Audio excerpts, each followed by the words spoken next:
ಶತ್ರುಸೂದನನಾದ ಶ್ರೀರಾಮನು ಅಪ್ರಿಯವಾದ ಮತ್ತು ಮರಣ ಸಮಾನವಾದ ಕೈಕೇಯಿಯ ಅಂತಹ ಮಾತುಗಳನ್ನು ಕೇಳಿಯೂ ದುಃಖಗೊಳ್ಳಲಿಲ್ಲ. ಹಾಗೆಯೇ ಕೈಕೇಯಿಗೆ ಹೇಳಿದ, ಹಾಗೆಯೇ ಆಗಲಿ ತಾಯಿ. ರಾಜನ ಪ್ರತಿಜ್ಞಾ ವಚನವನ್ನು ಪರಿಪಾಲಿಸುವ ಸಲುವಾಗಿ ಜಟಾವಲ್ಕಲಗಳನ್ನು ಧರಿಸಿ ಇಲ್ಲಿಂದ ಅರಣ್ಯಕ್ಕೆ ಹೋಗಿ ಅಲ್ಲಿಯೇ ವಾಸ ಮಾಡಿಕೊಂಡಿರುತ್ತೇನೆ. ಆದರೆ ಈ ಒಂದು ವಿಷಯವನ್ನು ಮಾತ್ರ ನಿನ್ನಿಂದ ಕೇಳಿ ತಿಳಿದುಕೊಳ್ಳಲು ನಾನು ಬಯಸುತ್ತೇನೆ. ಅತುಲ ಪರಾಕ್ರಮಿಯಾದ ರಾಜನು ಏಕೆ ನನ್ನೊಡನೆ ಹಿಂದಿನಂತೆ ಸಂತೋಷದಿಂದ ಮಾತನಾಡುತ್ತಿಲ್ಲ? ಇದರ ಕಾರಣವನ್ನು ದಯಮಾಡಿ ಹೇಳುತ್ತಾಯೇ. ನಮ್ಮ ತಂದೆಯು ನಿನಗೆ ವರಗಳನ್ನು ಕೊಡಲಿಲ್ಲವೆಂದು ನೀನು ಕೋಪಿಸಿಕೊಳ್ಳುವ ಕಾರಣವಿಲ್ಲ. ನಿನ್ನ ಮುಂದೆ ಈ ವಿಷಯವನ್ನು ಸ್ಪಷ್ಟವಾಗಿ ಹೇಳುತ್ತಿದ್ದೇನೆ. ನೀನು ಅಪೇಕ್ಷಿಸಿರುವ ವರಗಳ ಅನುಸಾರವಾಗಿ ನಾನು ಜಟಾವಲ್ಕಲಗಳನ್ನು ಧರಿಸಿ ಅರಣ್ಯಕ್ಕೆ ಹೋಗುತ್ತೇನೆ. ಸುಪ್ರೀತಳಾಗು ತಾಯಿ. ರಾಜನು ಯಾವಾಗಲೂ ನನ್ನ ಹಿತಚಿಂತಕನು. ಉಪನಯನದ ಕಾಲದಲ್ಲಿ ಮಂತ್ರೋಪದೇಶ ಮಾಡಿದ ಮೊದಲನೆಯ ಆಚಾರ್ಯನು. ಮೇಲಾಗಿ ಜನ್ಮದಾತನಾದ ನನ್ನ ತಂದೆ ನನಗೆ ವಿಧಿಸುತ್ತಿರುವ ಈ ಕಾರ್ಯವು ಅವನು ನಿನ್ನ ವಿಷಯದಲ್ಲಿ ಕೃತಜ್ಞನಾಗಿರುವ ಕಾರಣದಿಂದಲೇ ಆಗಿದೆ. ಮೇಲಾಗಿ ಇವನು ಸಾರ್ವಭೌಮನು. ಸಕಲರೂ ಇವನ ಆಜ್ಞಾಧಾರಕರಾಗಿಯೇ ಇರಬೇಕು. ಇಂತಹವನಿಂದ ಆಜ್ಞಪ್ತನಾಗಿ ಇರುವ ನಿನ್ನ ಮಾತಿನ ಮೇಲೆ ಸಂಪೂರ್ಣವಾಗಿ ವಿಶ್ವಾಸವನ್ನಿಟ್ಟಿರುವ ನಾನು ನಿನಗೆ ಪ್ರಿಯವೆನಿಸಿರುವ ಕಾರ್ಯವನ್ನು ಖಂಡಿತವಾಗಿಯೂ ಮಾಡುತ್ತೇನೆ. ಆದರೆ ಭರತನ ಪಟ್ಟಾಭಿಷೇಕದ ವಾರ್ತೆಯನ್ನು ರಾಜನೇ ನೇರವಾಗಿ ನನ್ನೊಡನೆ ಹೇಳಲಿಲ್ಲ ಎಂಬ ಈ ಒಂದು ದುಃಖವು ನನ್ನ ಹೃದಯವನ್ನೇ ದಹಿಸುವಂತಿದೆ. ನೀನೇ ಈ ಹಿಂದೆ ಒಮ್ಮೆಯಾದರೂ ನಿನ್ನ ಆಶಯವನ್ನು ನನಗೆ ಹೇಳಿಬಿಟ್ಟಿದ್ದರೆ ನಾನು ಸೀತೆಯನ್ನು, ರಾಜ್ಯವನ್ನು, ಅತ್ಯಂತ ಪ್ರಿಯವಾದ ಪ್ರಾಣಗಳನ್ನು, ಸಕಲ ಐಶ್ವರ್ಯಗಳನ್ನು ಅತ್ಯಂತ ಸಂತೋಷದಿಂದ ನನ್ನ ತಮ್ಮನಾದ ಭರತನಿಗೆ ನಾನಾಗಿಯೇ ಕೊಟ್ಟು ಬಿಡುತ್ತಿದ್ದೆ. ನನ್ನ ಮನೋಭಾವವು ಹೀಗಿರುವಾಗ ನಿನ್ನ ಪ್ರೀತ್ಯರ್ಥವಾಗಿ ನಾನು ಪ್ರತಿಜ್ಞೆಯ ಪರಿಪಾಲನೆಗಾಗಿ ಸಾರ್ವಭೌಮನಾದ ತಂದೆಯೇ ನನ್ನನ್ನು ವನವಾಸಕ್ಕೆ ಪ್ರಚೋದಿಸುತ್ತಿದ್ದಾನೆಂದು ತಿಳಿದು ನಾನು ಅದನ್ನು ಕಾರ್ಯಗತ ಮಾಡದಿರುವೆನೆ. ಹೀಗಿದ್ದರೂ ಯಾವ ಕಾರಣದಿಂದ ನಮ್ಮ ರಾಜನು ಅಧೋಮುಖನಾಗಿ ಕುಳಿತು ಭೂಮಿಯನ್ನೇ ದಿಟ್ಟಿಸಿ ನೋಡುತ್ತಾ ಹನಿ ಹನಿಯಾಗಿ ಕಣ್ಣೀರನ್ನು ತೊಟ್ಟಿಕ್ಕಿಸುತ್ತಿದ್ದಾನೆ? ಅವನ ದುಃಖದ ಕಾರಣವನ್ನು ತಿಳಿದು ರಾಜನನ್ನು ಸಂತೈಸುತ್ತಾಯಿ. ರಾಜನ ಆಜ್ಞೆಯಂತೆ ರಾಜಭಟರು ಶೀಘ್ರಗಾಮಿನಿಗಳಾದ ಕುದುರೆಗಳ ಮೇಲೆ ಕುಳಿತು ಭರತನನ್ನು ಅವನ ಸೋದರ ಮಾವನ ಮನೆಯಿಂದ ಕರೆತರಲು ಈ ಕೂಡಲೇ ಹೊರಡಲಿ. ನನ್ನ ತಂದೆಯು ನನಗೆ ನೇರವಾಗಿ ಆಜ್ಞೆ ಮಾಡಲಿಲ್ಲ ಎಂಬ ಮತ್ತು ನನ್ನೊಡನೆ ಯಾವ ಮಾತನ್ನೂ ಆಡಲಿಲ್ಲ ಎಂಬ ವಿಷಯವನ್ನೇ ಪರ್ಯಾಲೋಚಿಸದೆ ಎರಡನೆಯ ವರದ ಸಾಫಲ್ಯಕ್ಕಾಗಿ ನಾನು ಈಗಲೇ 14 ವರ್ಷಗಳ ಅರಣ್ಯವಾಸಕ್ಕಾಗಿ ದಂಡಕಾರಣ್ಯಕ್ಕೆ ಹೋಗುತ್ತೇನೆ. ಶ್ರೀರಾಮನ ಮಾತುಗಳನ್ನು ಕೇಳಿ ಸಂತುಷ್ಟಳಾದಂತಹ ಕೈಕೇಯಿಗೆ ಶ್ರೀರಾಮನು ಖಂಡಿತವಾಗಿಯೂ ಅರಣ್ಯಕ್ಕೆ ಹೋಗುವನು ಎಂಬ ವಿಶ್ವಾಸ ಉಂಟಾಗಿ ಅವನನ್ನು ಒಡನೆಯೇ ಕಾಡಿಗೆ ಹೋಗಲು ಅವಸರಪಡಿಸಿದಳು. ಕೈಕೇಯಿಯ ಮೊದಲನೆಯ ವರ ಭರತನಿಗೆ ಪಟ್ಟಾಭಿಷೇಕ, ಎರಡನೆಯ ವರ ಶ್ರೀರಾಮನಿಗೆ ವನವಾಸ. ಪಟ್ಟಾಭಿಷೇಕ ಸಾಮಗ್ರಿಗಳು ಸಿದ್ಧವಾಗಿದ್ದುದರಿಂದ ಭರತನ ಪಟ್ಟಾಭಿಷೇಕವಾದ ನಂತರವೇ ಶ್ರೀರಾಮನು ಕಾಡಿಗೆ ಹೋಗುವುದು ಉಚಿತವಾಗಿತ್ತು. ಆದರೆ ಕೈಕೇಯಿಗೆ ಇದು ಸಹ್ಯವಾಗಲಿಲ್ಲ. ಶ್ರೀರಾಮನು ಇಲ್ಲಿಯೇ ಇದ್ದರೆ ಭರತನಾದರೂ ಏನು ಹೇಳುತ್ತಾನೆ ಎಂಬಂತಹ ಸಂಶಯವಿರಲಿಕ್ಕೂ ಅವಕಾಶವಿದೆ. ಹಾಗಾಗಿ ಶ್ರೀರಾಮನನ್ನು ಅವಸರವಾಗಿ ಕಾಡಿಗೆ ಅಟ್ಟಲೇಬೇಕು ಎಂದು ನಿರ್ಧರಿಸಿ ಹೇಳುತ್ತಾಳೆ, ರಾಮ, ನೀನು ಹೇಳಿದಂತೆಯೇ ಶೀಘ್ರಗಾಮಿಗಳಾದ ಕುದುರೆಗಳ ಮೂಲಕ ರಾಜಭಟರು ಭರತನನ್ನು ಅವನ ಸೋದರ ಮಾವನ ಮನೆಯಿಂದ ಕರೆತರಲು ಹೋಗುತ್ತಾರೆ.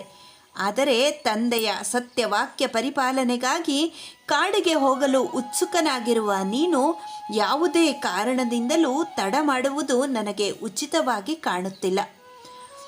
ಹಾಗಾಗಿ ನೀನು ಈಗಲೇ ಕಾಡಿಗೆ ಹೊರಟು ಬಿಡು. ರಾಜನು ನಾಚಿಕೆಗೊಂಡಿರುವುದೇ ನಿನ್ನೊಡನೆ ಮಾತನಾಡದೇ ಇರುವುದಕ್ಕೆ ಕಾರಣವಾಗಿದೆ, ಬೇರಾವ ಕಾರಣವೂ ಇಲ್ಲ. ರಾಜನು ಮಾತನಾಡಲಿಲ್ಲ ಎಂಬ ನಿನ್ನ ಶೋಕವನ್ನು ಪರಿತ್ಯಜಿಸು. ನೀನು ಎಲ್ಲಿಯವರೆಗೆ ಈ ಅಯೋಧ್ಯ ಪಟ್ಟಣದಿಂದ ಅವಸರ ಪಟ್ಟುಕೊಂಡು ಅರಣ್ಯಕ್ಕೆ ಹೋಗುವುದಿಲ್ಲವೋ ಅಲ್ಲಿಯವರೆಗೂ ರಾಜನು ಸ್ನಾನವನ್ನು ಮಾಡುವುದಿಲ್ಲ, ಊಟವನ್ನು ಮಾಡುವುದಿಲ್ಲ. ಕೈಕೇಯಿಯ ಆ ಮಾತನ್ನು ಕೇಳಿದೊಡನೆಯೇ ಅದುವರೆಗೂ ಮೌನಿಯಾಗಿದ್ದ, ಶೋಕಸಾಗರದಲ್ಲಿ ಮುಳುಗಿ ಹೋಗಿದ್ದ ರಾಜನು, ಅಯ್ಯೋ ನನಗೆ ಧಿಕ್ಕಾರವಿರಲಿ, ಈ ಕಷ್ಟವನ್ನು ನಾನು ಸಹಿಸಿಕೊಳ್ಳಲಾರೆ ಎಂದು ಉದ್ಗರಿಸುತ್ತಾ ದೀರ್ಘವಾಗಿ ನಿಟ್ಟುಸಿರು ಬಿಡುತ್ತಾ ಸುವರ್ಣಮಯವಾಗಿದ್ದ ಮಂಚದ ಮೇಲೆ ಮೂರ್ಛಿತನಾಗಿ ಬಿದ್ದೇ ಬಿಟ್ಟ. ಒಡನೆಯೇ ಶ್ರೀರಾಮನು ರಾಜನನ್ನು ಹಿಡಿದೆತ್ತಿ ಕುಳ್ಳಿರಿಸಿ ಉಪಚರಿಸಿದ. ಆದರೆ ಕೈಕೇಯಿಗೆ ರಾಜನ ದುಸ್ಥಿತಿಯನ್ನು ನೋಡಿ ಮರುಕವೇನೂ ಉಂಟಾಗಲಿಲ್ಲ. ಶ್ರೀರಾಮನು ಸಾಧ್ಯವಾದಷ್ಟು ಶೀಘ್ರವಾಗಿ ಅರಣ್ಯಕ್ಕೆ ಹೊರಟು ಹೋದರೆ ಎಲ್ಲವೂ ಸರಿ ಹೋಗುವುದು ಎಂಬುದು ಅವಳ ಅನಿಸಿಕೆಯಾಗಿತ್ತು. ಚಾವಟಿಯಿಂದ ಕುದುರೆಯನ್ನು ಪ್ರಹರಿಸಿ ಮುಂದೆ ಹೋಗಲು ಪ್ರಚೋದಿಸುವಂತೆ ಮಾತೆಂಬ ಚಾವಟಿಯಿಂದ ಶ್ರೀರಾಮನನ್ನು ಕ್ಷಣ ಕ್ಷಣಕ್ಕೂ ಅರಣ್ಯಕ್ಕೆ ಹೊರಟು ಬಿಡುವಂತೆ ಪೀಡಿಸತೊಡಗಿದಳು. ಶ್ರೀರಾಮನು ಕೂಡ ಒಡನೆಯೇ ಕಾಡಿಗೆ ಹೊರಡಲು ನಿಶ್ಚಯಿಸಿಬಿಟ್ಟ. ಅನಾರ್ಯೆಯಾದ ಕೈಕೇಯಿಯ ಅಪ್ರಿಯವಾದ ಮತ್ತು ಕಠೋರವಾದ ಮಾತನ್ನು ಕೇಳಿ ಶ್ರೀರಾಮನಿಗೆ ಮಾನವ ಸಹಜವಾದ ವ್ಯಥೆಯೇನೋ ಉಂಟಾಯಿತು. ಆದರೆ ಪುರುಷ ಶ್ರೇಷ್ಠನಾದ ಶ್ರೀರಾಮನು ಮರುಕ್ಷಣದಲ್ಲಿಯೇ ತನ್ನ ವ್ಯಥೆಯನ್ನು ದೂರೀಕರಿಸಿ ಕೈಕೇಯಿಗೆ ಹೇಳುತ್ತಾನೆ, ದೇವಿ, ಕೇವಲ ಅರ್ಥಪರನಾಗಿ ಲೋಕದಲ್ಲಿ ಬದುಕಬೇಕು ಎಂಬ ಆಸೆ ನನಗಿಲ್ಲ. ನನ್ನನ್ನು ತ್ಯಾಗಶೀಲರಾದ ಋಷಿಗಳಿಗೆ ಸಮಾನನೆಂದೂ ಶುದ್ಧಾತ್ಮನೆಂದೂ ಧರ್ಮೈಕ ದೃಷ್ಟಿ ಉಳ್ಳವನೆಂದೂ ತಿಳಿ. ಇಲ್ಲಿರುವ ಪೂಜ್ಯಪಾದನಾದ ನಮ್ಮ ತಂದೆಗೆ ಸ್ವಲ್ಪವಾದರೂ ಒಳ್ಳೆಯದನ್ನು ಮಾಡಲು ಸಾಧ್ಯವಾಗುವುದಾಗಿದ್ದರೆ ಪ್ರಾಣಗಳನ್ನಾದರೂ ಒತ್ತೆಯಿಟ್ಟು ಆ ಕಾರ್ಯವನ್ನು ನಾನು ಮಾಡಿಯೇ ತೀರುತ್ತೇನೆ. ಪೂಜ್ಯಪಾದನಾದ ತಂದೆಯ ಶುಶ್ರೂಷೆ ಮಾಡುವುದು ಮತ್ತು ಅವನ ಮಾತಿನಂತೆ ನಡೆದುಕೊಳ್ಳುವುದು, ಈ ಎರಡಕ್ಕಿಂತಲೂ ಮಹತ್ತರವಾದ ಧರ್ಮಾಚರಣೆಯು ಬೇರೆ ಯಾವುದೂ ಇರುವುದಿಲ್ಲ.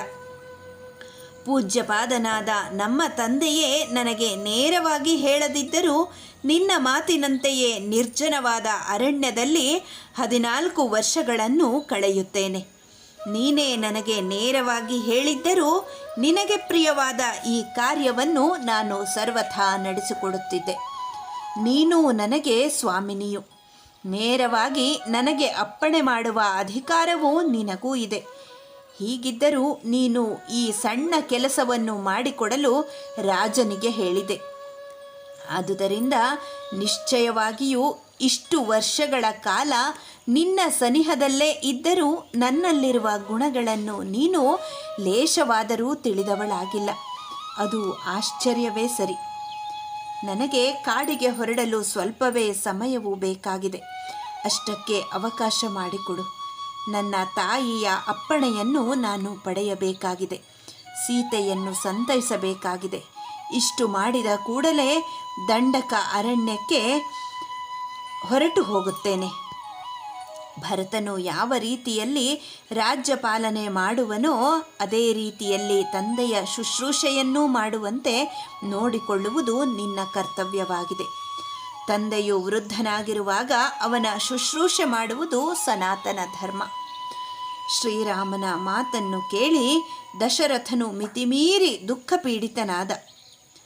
ದುಃಖ ಉದ್ವೇಗದಿಂದ ಧಾರಾಕಾರವಾಗಿ ಬರುತ್ತಿದ್ದ ಕಣ್ಣೀರನ್ನು ತಡೆಯಲಾಗದೆ ಗಟ್ಟಿಯಾಗಿ ಬಿಕ್ಕಿ ಬಿಕ್ಕಿ ಅಳತೊಡಗಿದ. ಹಾಗೆ ದುಃಖಾತಿಶಯದಿಂದ ಪುನಃ ಎಚ್ಚರ ತಪ್ಪಿದ ತಂದೆಯ ಕಾಲುಗಳಿಗೆ ಶ್ರೀರಾಮನು ನಮಸ್ಕರಿಸಿ ಅನಾರ್ಯೆಯಾದ ಕೈಕೇಯಿಯ ಕಾಲುಗಳಿಗೂ ಬಿದ್ದ. ಆ ಬಳಿಕ ಶ್ರೀರಾಮನು ತಂದೆಗೂ ಮತ್ತು ಕೈಕೇಯಿಗೂ ಪ್ರದಕ್ಷಿಣೆ ಮಾಡಿ ಅಂತಃಪುರದಿಂದ ಹೊರಬಂದು ಆತ್ಮೀಯರನ್ನು ಸಂದರ್ಶಿಸಿದ. ಅದುವರೆಗೂ ಶ್ರೀರಾಮನ ಹಿಂದೆಯೇ ನಿಂತು ವಿಷಯಗಳೆಲ್ಲವನ್ನೂ ಗ್ರಹಿಸಿದ್ದ ಸುಮಿತ್ರಾದೇವಿಯ ಆನಂದವರ್ಧದನಾದಂತಹ ಲಕ್ಷ್ಮಣನು ಕಂಬನಿ ತುಂಬಿದ ಕಣ್ಣುಗಳು ಉಳ್ಳವನಾಗಿ ಪರಮ ಕ್ರುದ್ಧನಾಗಿ ಶ್ರೀರಾಮನನ್ನೇ ಅನುಸರಿಸಿ ಹೋದ. ಶ್ರೀರಾಮನು ಅಂತಃಪುರದಿಂದ ಹೊರಬಿದ್ದೊಡನೆಯೇ ತನ್ನ ಅಭಿಷೇಕಕ್ಕಾಗಿ ಅನೇಕ ನದಿ, ನದ, ಸರೋವರ, ಸಮುದ್ರಗಳಿಂದ ತರಲ್ಪಟ್ಟಿದ್ದ ಪುಣ್ಯ ತೀರ್ಥಗಳ ಕಲಶಗಳನ್ನು ಪ್ರದಕ್ಷಿಣ ಪೂರ್ವಕವಾಗಿ ನಮಸ್ಕರಿಸಿ ಆ ಭಾಂಡದ ತೀರ್ಥದಿಂದಲೇ ಭರತನ ಪಟ್ಟಾಭಿಷೇಕವಾಗಲಿ ಎಂಬ ಅಪೇಕ್ಷೆಯನ್ನು ವ್ಯಕ್ತಪಡಿಸುತ್ತಾ ಅಭಿಷೇಕಾರ್ಥವಾಗಿ ಸಿದ್ಧಪಡಿಸಿದ್ದ ಸಾಮಗ್ರಿಗಳ ಕಡೆಗೆ ಒಮ್ಮೆಯೂ ಕೂಡ ದೃಷ್ಟಿಯನ್ನು ಹೊರಳಿಸದೆ ಮೆಲ್ಲನೆ ತನ್ನ ಹೆಜ್ಜೆಗಳನ್ನು ಇಡುತ್ತಾ ಹೋಗುತ್ತಿದ್ದ. ಚಂದ್ರನು ಲೋಕಕ್ಕೆಲ್ಲ ಕಾಂತಿಯನ್ನುಂಟು ಮಾಡುವಷ್ಟು ಕಾಂತಿ ಉಳ್ಳವನಾಗಿರುವುದರಿಂದ ರಾತ್ರಿಯು ಆತನ ಕಾಂತಿಯನ್ನು ಕ್ಷೀಣಿಸಲಾರದು. ಹಾಗೆಯೇ ಶ್ರೀರಾಮನ ಸಹಜವಾದ ಮಹಾ ತೇಜಸ್ಸನ್ನು ರಾಜ್ಯನಾಶ ಎಂಬ ಕಲೆಯು ಕುಂದಿಸಲಿಲ್ಲ. ಕೆಲವರು ತಮ್ಮ ಸಂಕಟವನ್ನು ಮುಖದಲ್ಲಿ ತೋರದಿದ್ದರೂ ಮನಸ್ಸಿನಲ್ಲಾದರೂ ದುಃಖ ಪಡುವುದುಂಟು.